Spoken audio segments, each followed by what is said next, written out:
Hello and welcome to the Clean Sheets Dirty Laundry podcast. This is episode 8. Thanks for joining us. I'm Garry from NWP Gloves. I'm Craig from Reflex GK. So let's get on with it.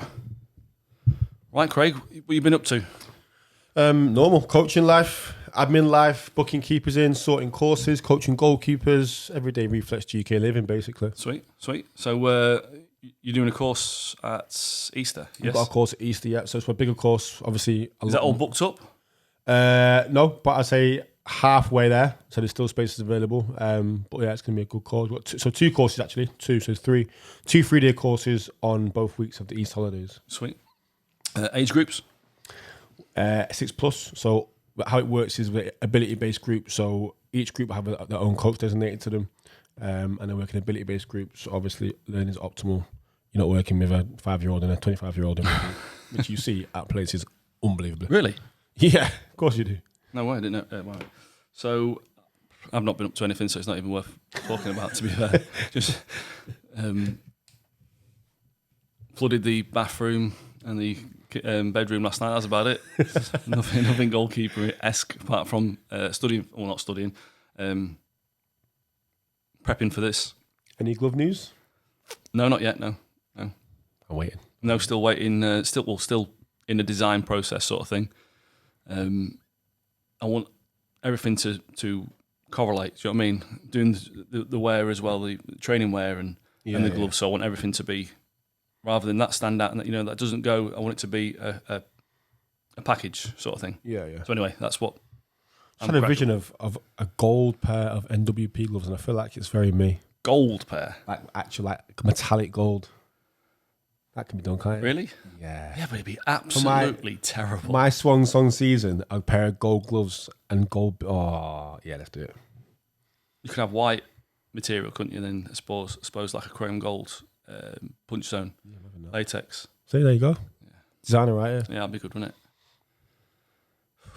it? Oh, Jesus Christ.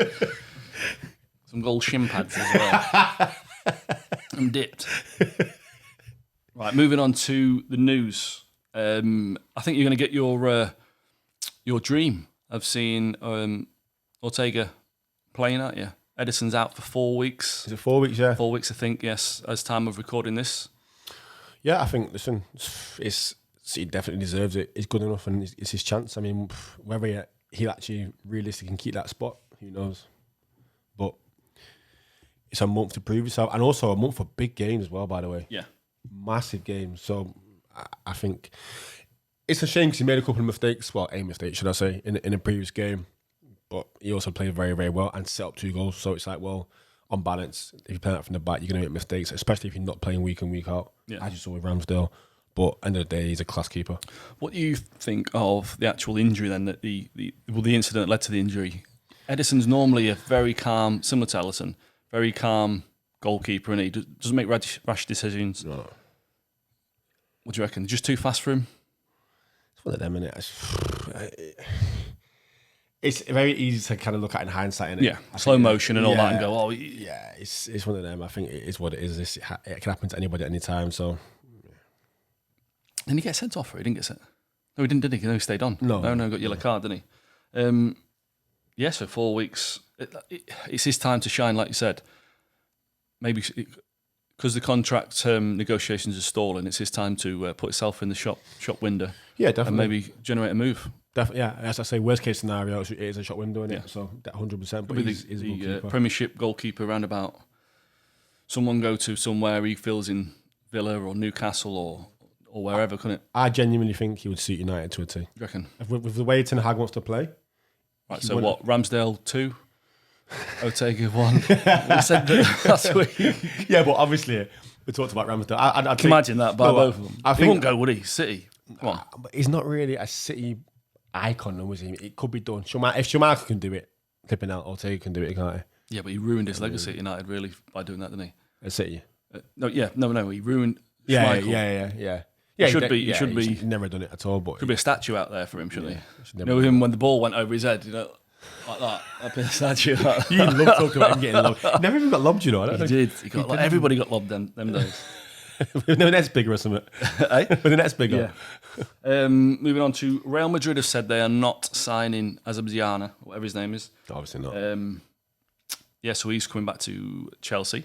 Interesting. In Chelsea. Very interesting. But I've also heard on the grapevine that Todd Bowley has had a meeting as of 2 days ago with high up Saudi diplomat or whatever it is in Saudi, and he wants to offload Azabjaga and Lukaku to make up the books. So he could be heading there. It's a waste, isn't it? I mean, it is a waste. I mean, at the end of the day, he's got agreed to that. I don't see how he goes from Real Madrid to Saudi in the space of a few months. Shitload of money. Well, yeah, but you can get that in 10 years' time. He's bothered about it now. Like, It won't be there in 10 years' time, will it? Yeah, no, probably not. But you get my point. Like, Saudi at peak your career is never the idea. I don't think. Obviously, listen, everyone's individual. Everyone's got their own ideas, and if your career wants to go that way, fine. But I think weird move. Seeing him how he was in that cup final where he wouldn't come off for the. You loved it. No, not at all. No, well, to be fair, it's only what you'd want to do yourself, wouldn't it? You'd tell him. Yeah, in your head, yeah, literally. But he obviously cares that he wants to play the highest up he can, can't he? I don't even think he's been playing at Real Madrid, has he? No. Well, I don't know if his injury or been dropped, but he's not been playing, no. And the kid they've put in has done very well, to be fair, as well. It was decent. So, yeah, I mean, that's the thing. It was a weird move anyway, but obviously when he couldn't turn down because it was presented itself, it's a massive club, second biggest in the world. I think he was joking when it was told, like, Real Madrid, you'd go. Santander coming here or something. You know what I mean? Literally. Jeremy Beadle. But like it's like Jesse Lingard. Like it's a short-term move, but long-term, it's kind of put a massive span in the works in your career, because now what do you do? Yeah. You're going to come back. You can't get at Chelsea anymore. You've done your 8 months at the Real Madrid. Okay, fine. Now what do you do? Because you lost your spot at Chelsea.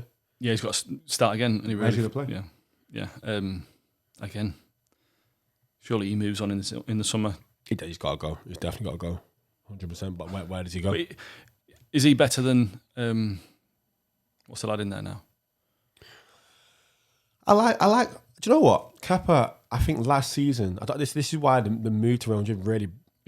baffling. Yeah, because he actually did well. He got his shirt back coming back from the abyss, got his shirt back and performed and proved to people how good he was, which is probably why he got the move to Madrid in the first place. Yeah. But he's kind of burnt his bridges now.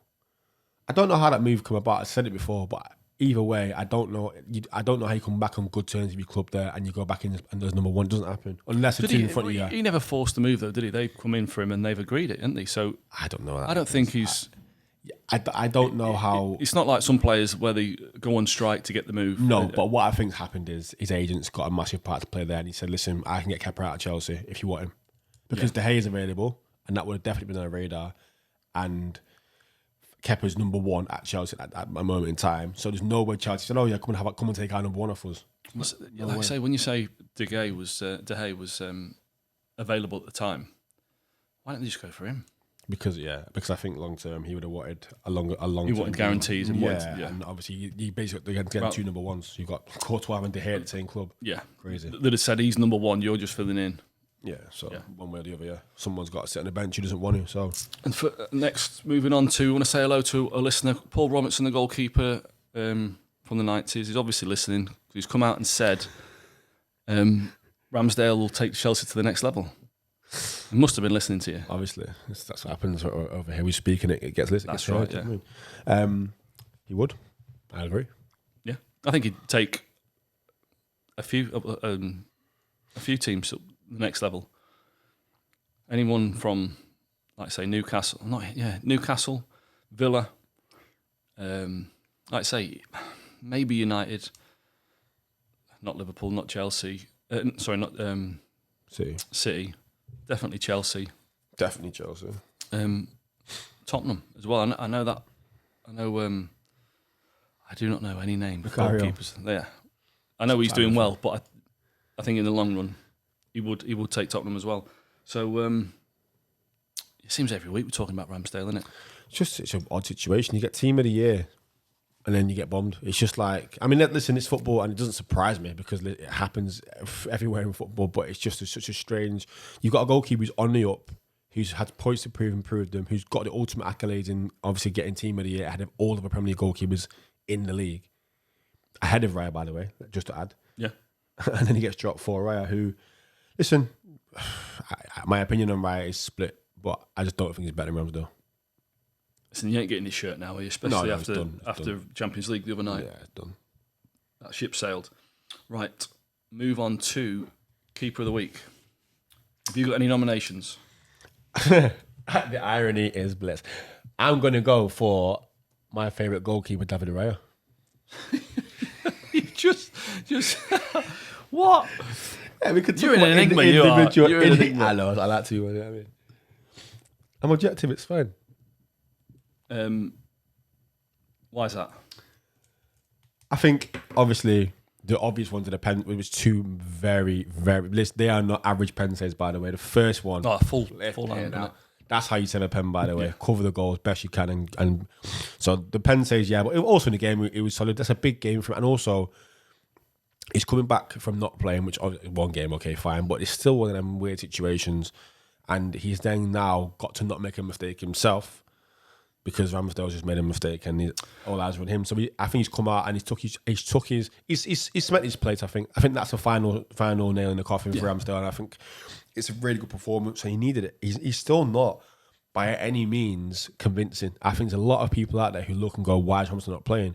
So for him, I think games like that kind of prove a point to his benefit. I've seen a few posts this week, and it's I don't know where the question has come or where the quotes have come from, and it's got Ramsdale a picture and then Raya's underneath, and it says Ramsdale asked me to concentrate for 90 minutes, and I'm done. I'm lost. No, I'm not. And then it says Raya, something about your mindset is key or something like that. And is that the difference? No, no. That's any quote. That's not different. Ramsdale is consistently performing for a massive season last season. Yes, okay, there was a couple of mistakes at the end of the season, but so what happens to every keeper? Yeah, it just gets magnified because it's a big goalkeeper in a big team. So that's a load of rubbish, unfortunately. Someone's just wanted to get a bit of clickbait. Yeah, fair enough. We'll try that as well. that can be a headline for this podcast. I want to honourably mention, before we go any further, James McLaren. Yes, James. He's got Reach Goalkeeper of the Month, January? Is it January or February? I think it was January. I don't know. Yeah, January. So we spoke to him about it at all. Is he? No, I've actually talked to him, but fair play to him. Listen, he's to be fair to him, he's probably at a level where he can walk that in the park. He's a good goalkeeper. Yeah. Probably playing 3 leagues below himself, but he's still got to go and perform. And he's coming back from an injury as well. He's been over in Ireland training there. Has he? Yeah, he went there on trial. Did very, very well, to be fair to him. But again, football logistics got in the way. But yeah, he's a good cat, and he should be getting that every month for that league, to be honest. Yeah, this is a good lad, and he's a nice lad to talk to. And when he's training, I've been there a few times, and you can just see he wants to learn, doesn't he? He wants every single thing. Yeah, is my legs, is my feet right? You know what I mean? Oh, I've done this, I've done that. I need to. He just wants the information and he does take it in. And bear in mind, he's mid-20s. He's not a young kid, and he's still got that mentality which you need to be the best. He just constantly wants to improve himself, and it's not in a way that he's putting himself down. He's asking the right questions and trying to make himself better. So yeah, definitely spot off. Hat off to you, James, mate. Well done. But my keeper or my nominee is Pickford. Geordie boy. Well, go on. I think what was the last Premiership game they played, and he was just unstoppable, unbeatable, wasn't he? He has those days. Yes, yeah. Like he looks world class. Anything, top corner saves, and he's just. Hopefully, he's getting to the peak of his ability at the right time for us at Euros. But I just think I've not particularly given him a very easy ride on this podcast over the past 8 episodes, and I just want to. Not that it means anything. Like you sat home listening to it. Like, you apologise. Oh, finally, I'm getting the recognition. You know what I mean? The England caps will sort that out, won't it? But I mean, no, he's a world class keeper, and he probably best we've had since Joe Hart, maybe. Definitely, to be fair. Better than Joe Hart? No. Do you reckon? No way. No, really? No way. No. For in an England shirt, he probably matches him. I'll be real. He probably matches him in an England shirt. He's in it for England. He's never let us down, and he makes massive saves at massive times. For England, he's very, very good. But as an all-round goalkeeper, he, unfortunately, in the nicest possible way, he's not a patch on Joe Hart. Separate it then. Say Premiership or not international career. Mm-hmm. Joe Hart's better than him. Not a patch on. Pickford's not a patch on Joe Hart. No way. International. I'd say Pickford's performance-wise, better. Yeah. To be fair, if you take away the two, obviously Joe Hart's last couple of games for England, maybe not, but those 2 games obviously had a massive impact on a lot of things into his career and England's progress in that competition. As I said today, Pickford, I can't think of a time when he's let us down. No, I can't think of a mistake that he's made for England. And I can think of 3 or 4 huge saves at huge times as well. Yeah. He performed incredibly in English year. The thing is, realistically, Pickford, he's just, I don't know. I think, again, he's limited. He's a great, he's a great shot stopper. He's very, very good shot stopper. And his distribution is maybe one-dimensional, but it's decent going long. He's effective going long. I don't think he's by any means brilliant with his feet. He's got a good ping on him, but it's not varied. But yeah, shot stopping wise, he's up there. He's very good. You can't argue with that. I just think, obviously, he's not my sort of goalkeeper. He's a bit too emotional. He's a bit too hardy strong. He's a bit too erratic in certain things. And I think to play with, he'd be a nightmare. And it's been said by his own teammates. Yeah. But listen, all that said, he's obviously up there. In goalkeepers in the world, he's up there. He's a very, very good goalkeeper. But yeah. So who's got the best keeper? What team will have the best keeper at the Euros? It's a brilliant question. I feel there's an obvious answer there, but I don't know. Obviously, Spain have got a very good crop. Very, very good crop. Reyes a bit. No, he's not. He's not number one for Spain, is he? No. Got to be Germany. I think. Germany, but no, yeah. Oh yeah. Surely it's. I'm not a fan. I've said it before. I don't. How would you say to Stegen? To Stegen? Surely it's Euros. Yeah, maybe. Well, he's just come back from injury. Courtois, yeah.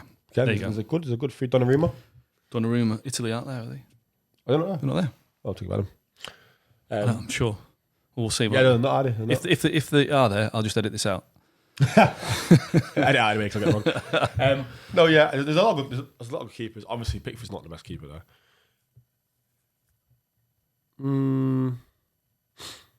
Yeah, I mean, like we said, we look at Neuer, Ter Stegen, Donnarumma, Courtois. Separating them 4 is very, very difficult, but they're all very well. I'd say 4 different molds of goalkeeper. Anyway. Yeah. But yeah, I think that's your 4. Right, I don't disagree. So fair enough. That's the first. So we were going to. Who do you reckon keeper of the week then? Who should we go with? Let's give it Pickford. Give it Pickford. Okay, Pickford. Come on, collect your prize, mate. It's waiting for you. Right. Moving on to guess the keeper. There's not a chance you're going to get it this week. Of course right? I will. Not a chance. Of course I will. Right, guess the keeper this week. This keeper has 0 caps for his country. Yes. Okay. Lovely. He's got 2 FA Cups, 2 League Cups, got 2 Community Shields. He's got 1 Champions League,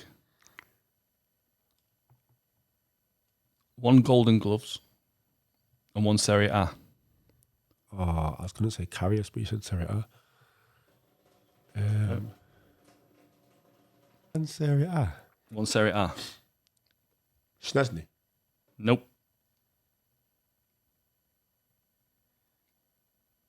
He's got a lot more than 1, to be fair. He was once. He's not English. I'll say that. Mm-hmm. Okay. He was once. They tried to get him. The FA said that he was eligible to play for England, but FIFA came out and said no. Right, go for his accolades again. 2 FA Cups. Yeah. 2 League Cups, 2 Community Shields, 1 Champions League, 1 Golden Gloves, 1 Serie A, and England tried to give him a cap, but it turns out he wasn't eligible. Oh no, really, mad one. Begovic. No.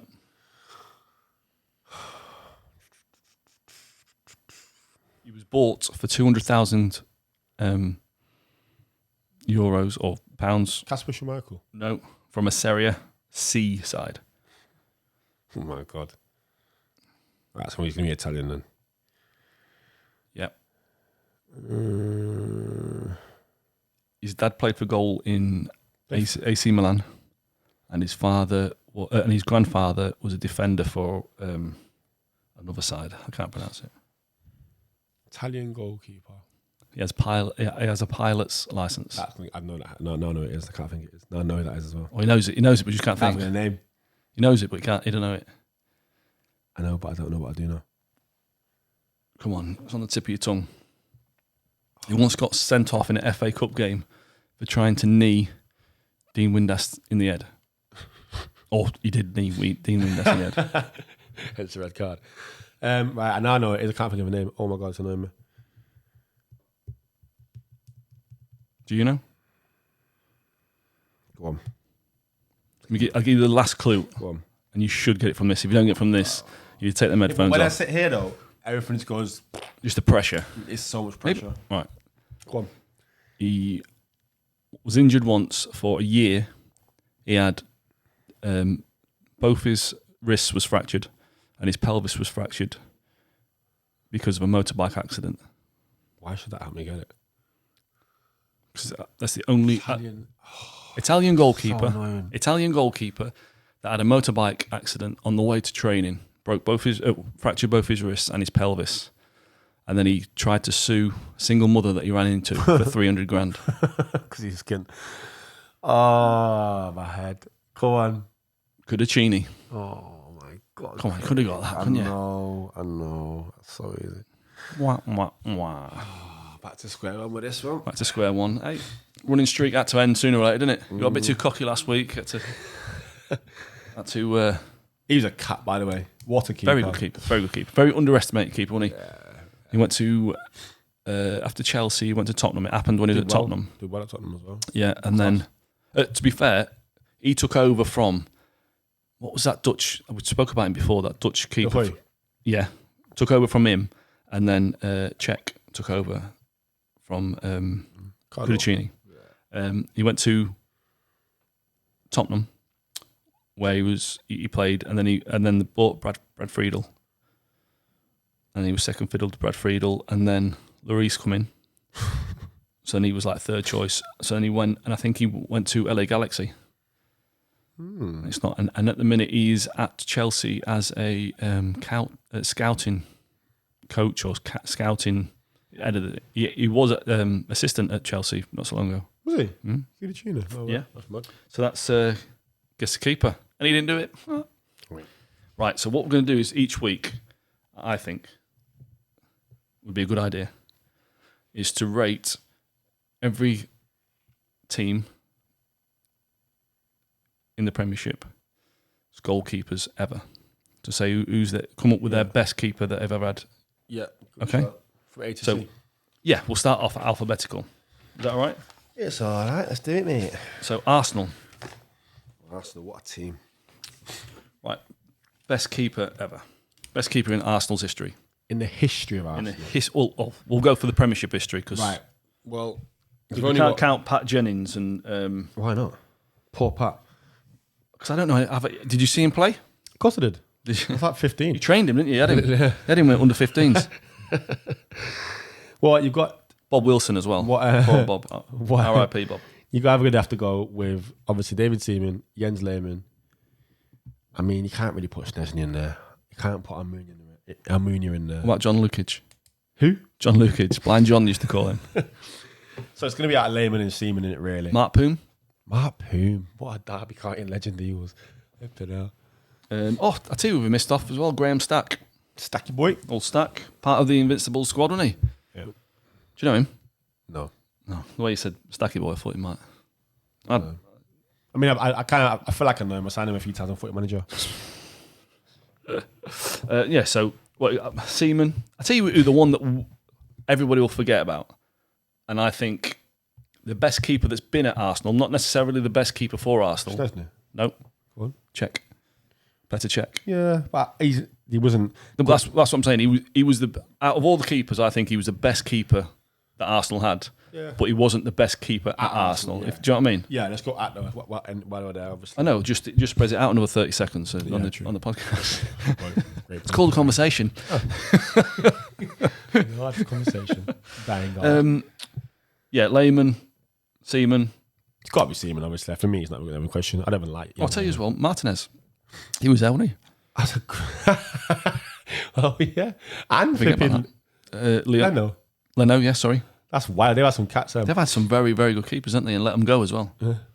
Yeah, Martinez when he was there was decent. Lennon was decent, but David Seaman, obviously, his legacy. He's England number one and Arsenal number one, and very, very good. Do you think he's the best keeper England's had modern times? Because Gordon Banks in it is I would have thought would be the best keeper England's ever had. But would you go? I don't know. Yeah, but then again, I just think yes and no. Yes, he was a brilliant goalkeeper, and he's definitely one of two.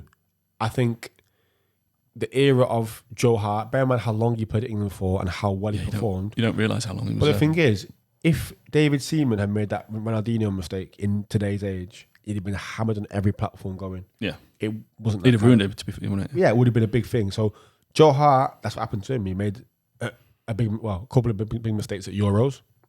Got hammered, and that was that. So, yeah, I'll say Seaman, I think modern times would just about edge it over Hart.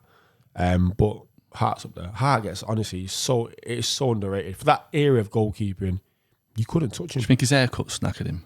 Yeah, possibly. It could be, Good barber, depending.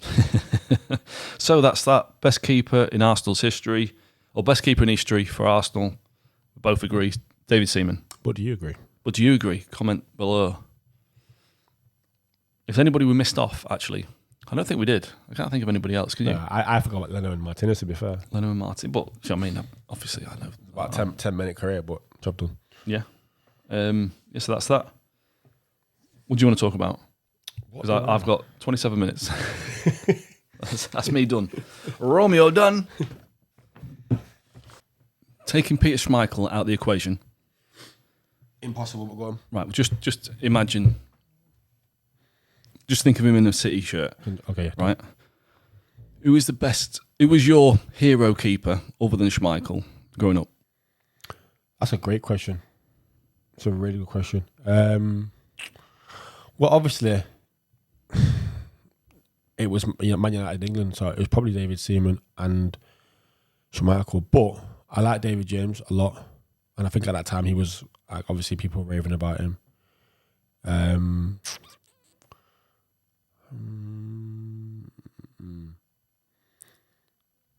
Nicky Weaver was a big one, but obviously because he was a City goalkeeper, that's why. And obviously it's Man United and Man City, everyone supported. So he was either going to be Schmeichel or Weaver.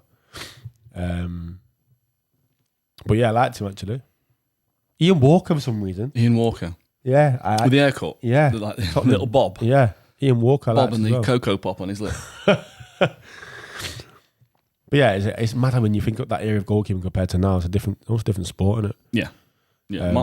Mine was, I suppose, not counting him. Neville Southall. I know he's a bit older. Just because I remember one time he was in an interview and he was taking off his layers, and he had like 10 layers on. You know, like t-shirt, like vests, 2 vests, 3 t-shirts, a jumper. His goalkeeper top, another goal. You know what I mean? And he was explaining why, like, because nobody really had padding then. No, yeah. Like, say, at the end of me playing, I'd have like elbow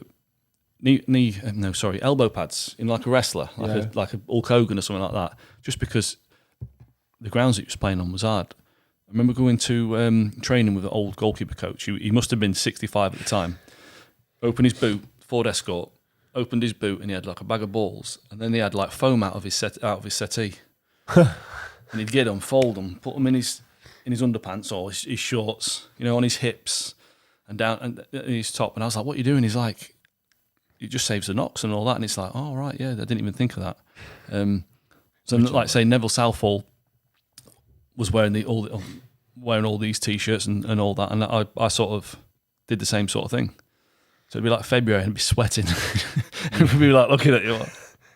Is goalkeeping a more skilled position now, or was it more skilled? 100,000,000% more skilled. Now? Yeah, 100%. Why? Just because they've got more jobs to do. 100%. That ended in 92 when the passport rule came in. I think you could lump big fella in the goal up to 92. You could big fella in the goal. You can still do it now in Sunday League and the lower leagues. Lump him in, just make it hard for him to score. that is it. And it now, especially the higher you get up, you've got to be into the like say getting angles, receiving the ball, be able to receive the ball. I'm sure back then you won't see many keepers talking to the back four. Oh no, it was vocal. But no, I think it was like obviously the crossover bit with from 92 and all that. But there'd have been just rollicking people. It wouldn't have been like man coming on, pass him on. Do you know what I mean? Take it wide. I don't think it was like that. I think he was quieter now. Sorry? I think he was quieter now. Quieter? Yeah, I think. I don't think they need to, do they? As much. You always need to, definitely need to, because you see in the game. But I just think that it's almost a forgotten aspect of goalkeeper. I think so much more is focused on, like you say, in terms of distribution and be able to play and sweeping, so on and so forth. I don't think it's something that is looked at as a requirement anymore. In terms of you're going to go and scout a goalkeeper for your team, how important is communication? Bear in mind, the idea will be you've got information, so much more information nowadays anyway, beforehand into the training. So setting up's easier, being aware of threats is easier. And also, tactically, the game's different. And I think communication, the pitch is different in terms of the way things are done. So, I don't know, but I just think, look at the top keepers now. Edison doesn't talk. De Gea didn't talk. At all, or just we don't see. Yeah, but do we just not see it? No, they'll say the odd word, but you know about like Pickford's vocal, not in the right way. I don't think. I think he's a screamer and shouter rather than being informative. He gets over emotional sometimes, but that's you realise it with Pickford because you see him doing it. Joe Hart was vocal. Yeah, like I just think it's a part of the game, and it's so important. Like it's so important. It's having a presence and helps so much. No matter how well you're set up for a game, what happens live can't be accounted for. Every single situation you're going to face in that game can't be accounted for in training. Yes, you can get the general idea, you can set up a certain way, you can stop the initial and the obvious threats, but there's things in the game that only a goalkeeper can see and prevent. And we used to say talking yourself into a clean sheet is a skill. Yeah. And it really, really is. If you have nothing to do as a goalkeeper all game, you've done your job. Yeah.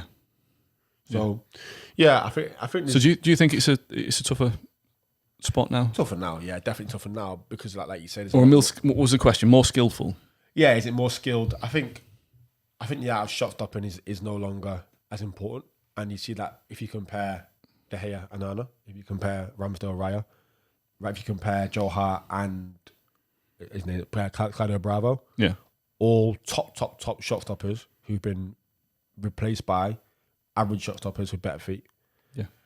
So, definitely. And I get it. Someone said the other day, like, goalkeepers spend 90% of the game with the ball at their feet. And they're touching the ball, maybe 3 or 4 times with their hands during the game. I understand that. But also those touches win you points. Yeah.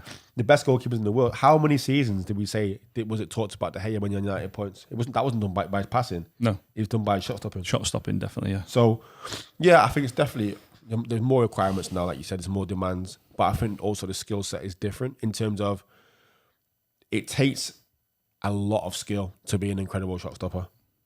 But I think you've just either you've got it or you haven't. Yeah. Do you know what I mean? With it to be an incredible, but you have to work around. I think it's something like there's something that happens when you a top corner save, like a worldy save, that you're not. It's automatic. Yeah. You're not going, that's going there, put my foot there, bump, bump, bump. It's all in a split second. But it's automatic because you've rehearsed it that many times. Do you rehearse the top corner saves? Yeah. If you're playing something, when I was a kid, like you say, naturally, innately, I was agile, I was athletic, I was quick as explosive, so I can get to top corners naturally. But getting to a top corner save at 12 in a Sunday League game, and getting to a top corner 7 Champions League final against a pro footballer. Yeah. Two different things. If you haven't rehearsed that skill, you ain't doing it. It's because you have to be able to do it within a certain period of time. So that takes rehearsal. It does. And obviously, of course, like you need the natural ability. You have to have fast twitch fiber without going into it too much. Fast twitch fibers have to be able to be explosive, quick, have good reaction times, good hand-eye coordination, so on and so forth. But ultimately, even with all those skills, if that was the case, Usain Bolt would be a great goalkeeper. Say again. If that was the case, Usain Bolt would be a great goalkeeper. He's tall. He's naturally fast and explosive. Yeah. Naturally agile. No, I'm not saying that you've just got to have that attitude. I mean, there's something that is just you've got to have. There's something that you can't teach as a goalkeeper to be a exceptional goalkeeper. Do you know what I mean? Yeah. It's like an element, something that you can't put your finger on. But there's to be in that. I hear that. I know what you mean. To be. It's just a thing like a screw loose or something like that. That helps always. Yeah. No, I know what you mean. But I think you have to build around that thing as well. You have to have it and build around it. You couldn't just play Premier League football off the back of it. Oh no, definitely not. No, but like I say, there's just something that I can't put my hand on it or my finger on it. The keeper has just got to have. It's either you either got it or you haven't. Determination. For want of a better word, it's that you're not scoring. Yeah. No way pass, could you say? Yeah. I love it. Do you think that obviously the keeper, like we've just said, the goalkeeper position has changed over the years to not as big a goalkeeper, not as physically demanding, physically powerful as a goalkeeper, slender. Like I say, De Gea's not a big fella, is he? No. He's tall, but he's lean, isn't he? Yeah. Well, a lot of keepers like that now, aren't they? There's not many you could say he's a unit. Yeah, and I think you know what I mean? Again, that comes down to the information available to people. I think that you look at that just because the game's getting that fast.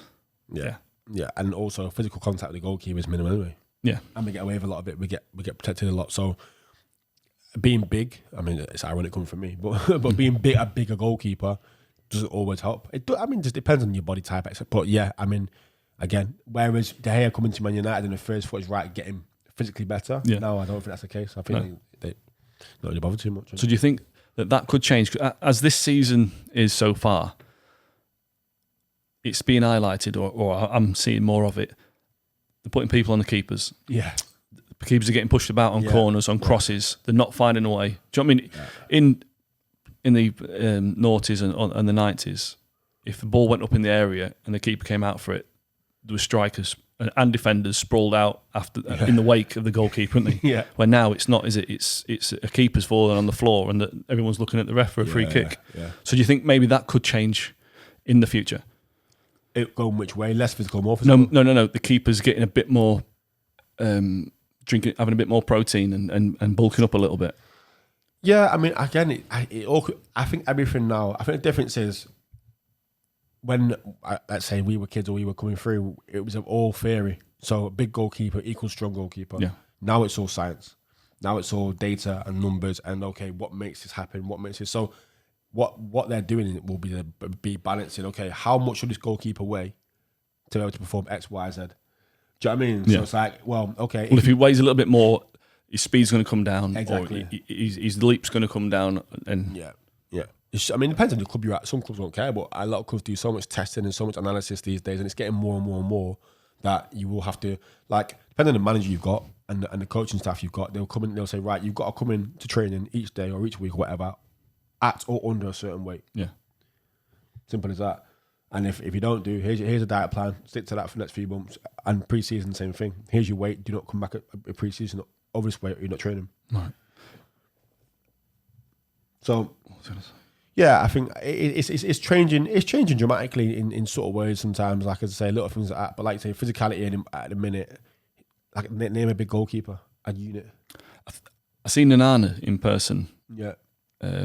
About 20 foot away from me, and he looks a big fella. He's built big, though, isn't he? He looks a big fella. He's built big. But then again, his hair's he's got like 6 inches over there. Give him a foot. But no, he's broad.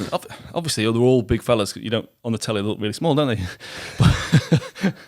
But I just think, like I say, the Tottenham keeper Reyes is not a big fella, is he? No.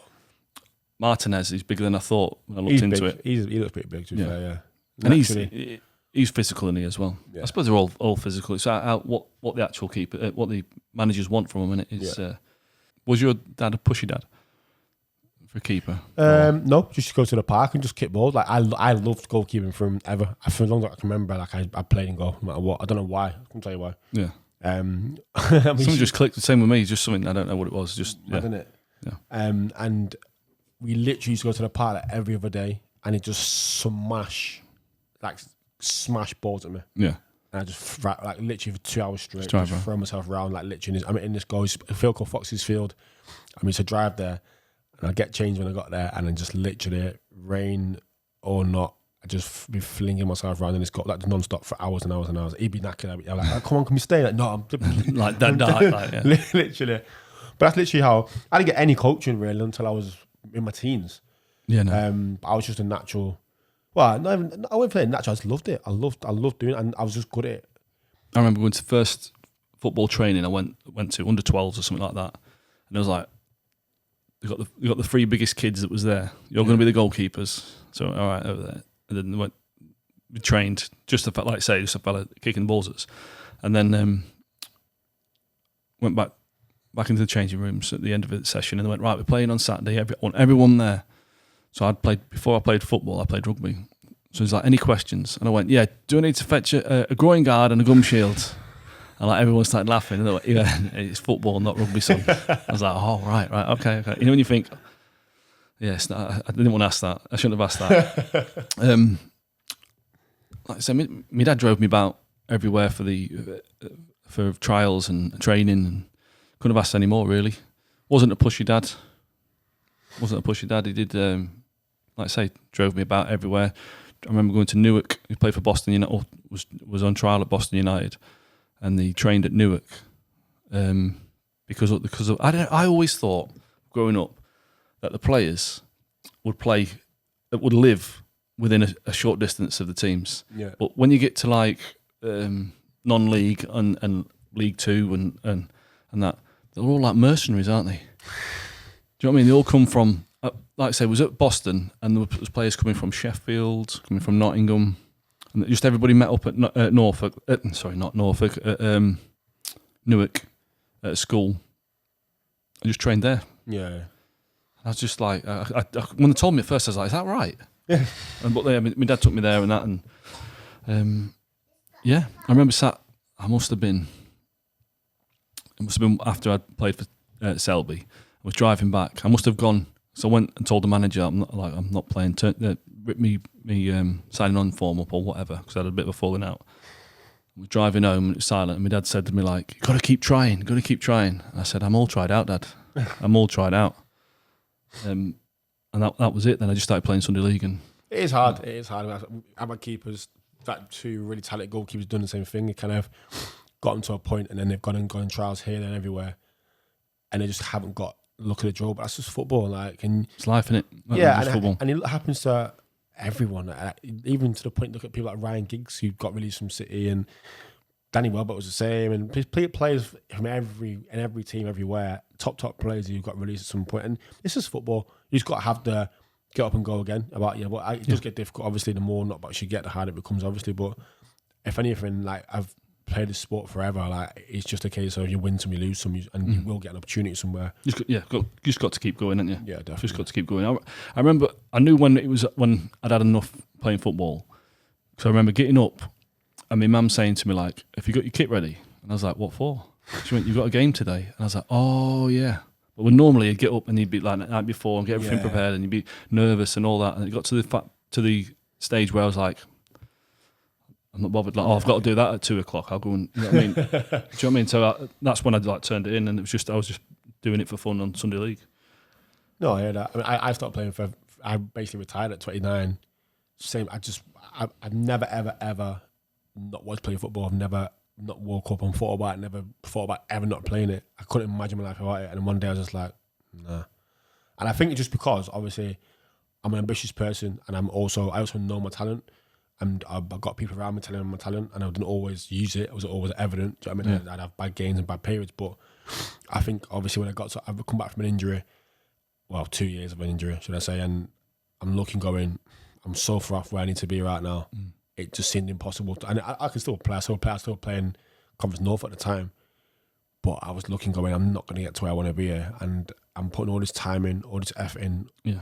And missing opportunities outside of football. Yeah, and stopped enjoying it as well. Like it got to a point where the pressure from myself to get to a certain point, and then obviously pressuring people around me, coming back from an injury and not really being on my game and whatever else. I literally didn't like it. Yeah. And it was the first time I'd ever felt that. And I remember for 3 years or 2.5 years, I pretty much sat there, and I remember waking up one day, it was pouring rain on a Saturday, and I thought, imagine I ever used to go outside and listen and play football. Yeah. And then I went and watched the Man United game, and I thought, what am I doing? Why am I not playing football? Yeah, you got to play. Yeah. And that was it. Yeah.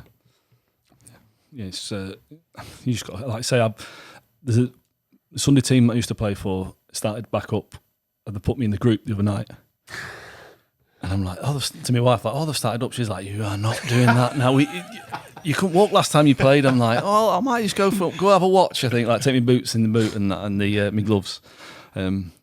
Always there, isn't it? It's always there. Yeah, definitely. And play till you can't play anymore as well. If I'm 15, can still move, I'm still playing. Yeah, 100%. I'm all right moving. It's the next day I can't move. Soles of my feet. What's that, plantar fasciitis or something? I know what you mean. I don't know. It might have gone now. It does that. It does that sometimes, doesn't it? Like, yeah, you get and then leave it. Yeah. So hopefully, we'll see. Should we call that a podcast? Let's call that a podcast. Right. Well, actually, no, we can't call it a podcast yet because something's missing. All right. I'm going to get around there. Right, so that's it for the episode 8 of the Clean Sheets Dirty Laundry podcast. I've been Garry from NWP Gloves. I've been Craig from Reflex UK. Remember, being a goalkeeper is like being bomb disposal.